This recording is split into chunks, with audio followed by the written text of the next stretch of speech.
저는 지금 숙성 치즈를 만들기 위해서 나와 있는데요. 바로 이 안에서 숙성 치즈가 만들어진다고 합니다. 낙농가에서 직접 원유를 생산하고 유제품까지 가공하는 목장형 숙성 치즈 만들기 함께 배워보실까요?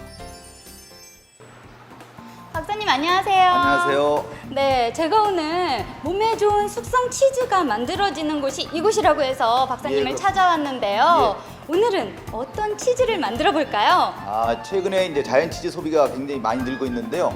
오늘은 그 체다 슬라이스 치즈 아시죠? 네. 거기에 원료로 들어가는 영국의 그 유명한 체다 치즈가 있는데 그 치즈하고 네덜란드 가시면 노란 그 코팅이 된 그 치즈가 있는데 고다 치즈라는데 그 치즈가 숙성 치즈입니다. 그 두 가지 종류의 치즈를 만들어 보도록 하겠습니다.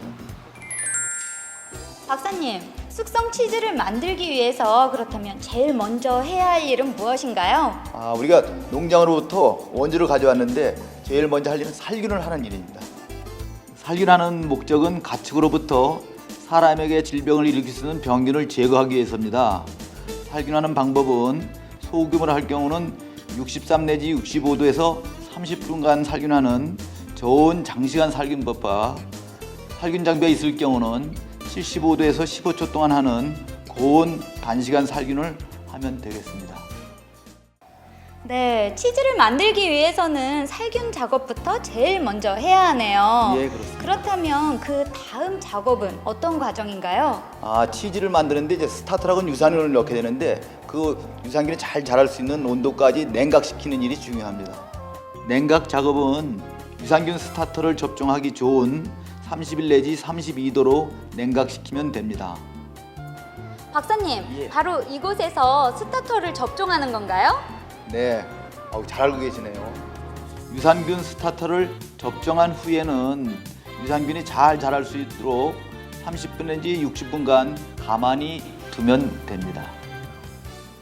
네, 그렇다면 스타터는 치즈 종류에 상관없이 한 가지만 사용하면 되는 건가요?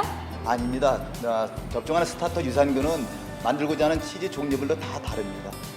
오늘 만드는 고다 치즈와 체다 치즈는 39도 이내로 최종 온도를 가온하기 때문에 중원성균을 사용해야 합니다.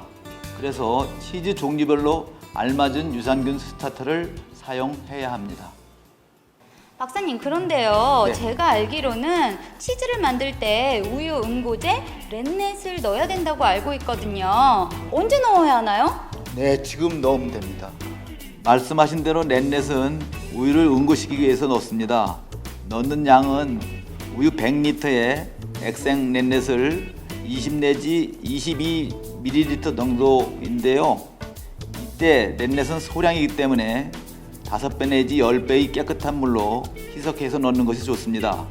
그리고 약 20 내지 30초 동안 잘 저어준 다음 우유가 흔들리지 않도록 가만히 두면 되겠습니다. 온도를 잘 유지하면서 약 30분간 두면 되겠습니다.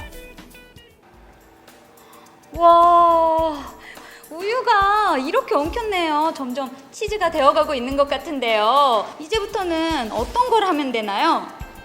이제 다음 단계는 이 우유가 잘 응고되었는지 굵기를 확인해야 합니다. 우선 커드를 자르기 위해서는 굵기를 확인해야 되는데요. 손가락이나 온도계를 커드에 찍었을 때 우유가 남아있지 않으면 됩니다. 또 칼로 커드를 들었을 때 일렬로 잘 갈라지며 칼을 뺐을 경우 잘라진 면이 서로 잘 붙지 않고 그 사이에 노란 유청이 보이면 커드의 절단 시기가 알맞은 시기입니다. 박사님, 어느 정도 크기로 해야 하는지 궁금해요. 네, 오늘 만들고자 하는 치즈의 종류별로 절단하는 크기가 달라지게 됩니다. 체다 치즈와 고다 치즈는 보통 각설탕 크기로 잘라주면 됩니다. 절단 직후에는 커드 알갱이가 깨지지 않도록 천천히 약하게 저어주고 나중에는 유청이 많이 배출되면 서로 붙지 않도록 빠르고 강하게 저어주면 됩니다. 저어주는 동안에 유청을 배출하기 위해서는 서서히 가온해 주셔야 합니다. 박사님, 그렇다면 가온은 어떻게 하는 건가요? 네, 가온 방법 또한 치즈 종류별로 다릅니다. 고다 치즈는 유청을 배출한 다음 55도의 물로 서서히 넣어주며 잘 저어 천천히 가온시킵니다. 또한 체다 치즈는 유청을 배출하지 않고 저어주면서 천천히 가온해집니다. 가온할 때는 급속한 온도 상승은 피하고 5분의 1도 정도가 적당합니다. 최종 온도는 고다 치즈와 체다 치즈는 38도 정도가 되도록 해줍니다. 박사님, 그런데요. 유청이 잘 배출되도록 가온을 한다고 말씀을 하셨는데요. 네네. 그렇다면 치즈 종류별로 유청 배출 방법도 다른가요? 네, 맞습니다. 우선 고다 치즈는 교반을 중지하고 커드 덩어리를 가라앉힌 다음에 위쪽의 유청을 쏟아내고 그 양만큼 55도의 온수로 32도에서 5분의 1도씩 상승시키도록 천천히 온수를 넣어주며 유청을 희석하여 제거하는 방법을 써야 합니다. 이 과정을 2번 내지 3번 반복해야 합니다. 또한 체다 치즈는 치즈뱃 안에서 저어주는 것을 멈추고 치즈 덩어리가 하나로 뭉치게 한 다음 치즈 덩어리를 반으로 잘라 포개어 주는데요. 20 내지 30분에 또다시 반으로 잘라주어 쌓아주게 됩니다. 이를 체다링이라고 합니다. 체다링은 치즈 덩어리를 쌓아 중력에 의해 유청을 강제로 배출하는 방법입니다. 이때 보온을 잘 해주어야 합니다. 박사님, 아직 치즈 모양이 아닌 것 같아요. 모양은 언제 나오나요? 지금 보니까요, 충분히 커드로부터 이제 유청이 배출되기 때문에 다음 단계인 이제 성형 단계를 설명드리도록 하겠습니다. 성형하는 방법은 종류에 따라 다양한데요. 고다 치즈는 잘랐을 때 치즈 단면이 매끈한 것이 특징으로 구멍이 생기지 않도록 유청 속에서 예비 압착이라는 과정을 거치게 됩니다. 이렇게 예비 압착을 마친 치즈를 고다 치즈 몰드에 맞게 알맞게 잘라서 원반형의 치즈 몰드에 넣어 압착을 해줍니다.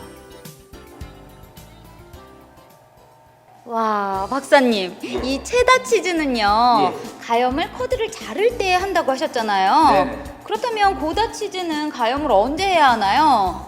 체다 치즈는 성형틀에 넣기 전에 소금을 넣은 다음에 압착을 하는 방법이고요. 고다 치즈는 모양을 다 만든 다음에 그 다음날 아침에 소금물에 넣어서 가염하는 방법을 쓰고 있습니다. 체다 치즈는 압착하기 전에 치즈 무게의 1 내지 2%를 골고루 넣고 압착해주면 되고요.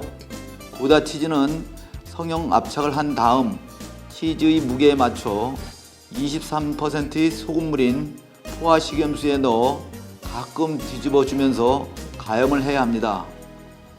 가염 시간은 kg당 4시간 내지 6시간 동안으로 3kg의 치즈일 경우 12시간 내지 18시간이 걸립니다. 최근에는 염분이 많은 식품을 싫어하기 때문에 염도를 낮게 하는 것을 많은 사람들이 더 좋아합니다. 체다 치즈와 고다 치즈, 드디어 치즈 모양이 좀 완성이 된 것 같아요. 예, 맞습니다. 예. 이제는 숙성만 하면 되는 건가요?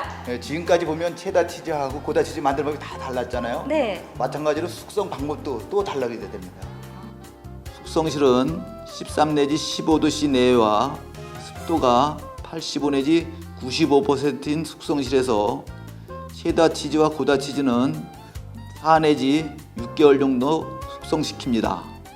우리나라 소비자는 강한 치즈 향기를 좋아하지 않기 때문에 숙성 기간을 1 내지 2개월 정도 단축해도 큰 문제는 없습니다. 그리고 숙성 과정 중에 표면에 잿빛 곰팡이가 많이 발생하기 때문에 고다 치즈는 파라핀 코팅을 해주고 체다 치즈는 진공 포장을 해주게 됩니다. 진공 포장까지 치즈가 완벽하게 모습을 갖췄는데요. 예. 이렇게 숙성된 치즈를 농가에서 판매하고 싶을 때 어떻게 해야 할까요? 이게 한 6kg 정도 되니까 소비자들이 원하는 크기만큼 이렇게 잘라서 진공 포장해서 판매하면 되겠습니다. 자연 치즈의 경우에는 작게는 1kg에서 크게는 30kg 정도의 다양한 크기로 절단할 수 있는데요. 치즈를 절단하는 방법은 잘랐을 때 잘라진 조각에 치즈 바깥 부분과 안 부분이 골고루 포함되도록 잘라주면 됩니다. 예를 들어 고다 치즈와 같은 둥근 모양은 피자 조각 모양으로 잘라주고 체다 치즈는 진공 포장을 하였기 때문에 알맞은 크기로 잘라주면 됩니다. 절단한 치즈는 진공 포장하여 판매하고 구입한 치즈는 냉장고의 야채 저장고에 보관하시면서 이용하면 좋습니다. 아, 치즈 냄새도 너무 고소한데요. 네, 그렇죠. 이렇게 다 완성이 된 거죠? 네, 그렇습니다. 네, 여러분 어떠셨나요? 이렇게 목장형 숙성 치즈 만들기가 모두 완성이 됐는데요. 박사님, 네. 유익한 정보 감사드립니다. 감사합니다.